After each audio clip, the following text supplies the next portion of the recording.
ഈ ശുചീകരണ തൊഴിലാളി ഇയാൾ മാണ്ഡ്യ ജില്ലക്കാരനാണ്. കർണാടകയിലെ മാണ്ഡ്യ ജില്ലയിൽ നിന്ന് 1995-ൽ 17-ാം വയസ്സിലാണ് ഈ മഞ്ജുനാഥ ക്ഷേത്രത്തിലേക്ക് വരുന്നത്.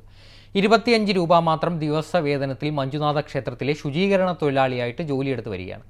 ഈ ജോലി ചെയ്യുന്ന കാലഘട്ടത്തിൽ ഇയാൾക്ക് നേത്രാവതി പുഴ ഒഴുകുന്ന ഒരു അമ്പലം ആണ്, അതിൻ്റെ പരിസരമാണെന്ന് നമ്മൾ പറഞ്ഞു. ഈ നേത്രാവതി പുഴയിലെ സ്നാനഘട്ടത്തിൽ ശുചീകരണ തൊഴിലാളിയായാണ് ഈ 17 വയസ്സുകാരൻ അന്ന് ജോലി ചെയ്തിരുന്നത്. അതിനുശേഷം പിന്നീട് ഇയാളുടെ ജോലിയിലെ സ്വഭാവത്തിൽ പല മാറ്റങ്ങളുണ്ടായി. ഇയാൾ ഈ സ്ഥാപനത്തിലെ ഈ ക്ഷേത്രവുമായി ബന്ധപ്പെട്ട ട്രസ്റ്റിലെ സൂപ്പർവൈസറുടെ നിർദ്ദേശപ്രകാരം അവിടെ വന്നടിഞ്ഞിരുന്ന മൃതദേഹങ്ങൾ, പ്രധാനമായിട്ടും ഈ നേത്രാവതി പുഴയിലൂടെ ധാരാളം മൃതദേഹങ്ങൾ ഒഴുകി വന്നിരുന്നു.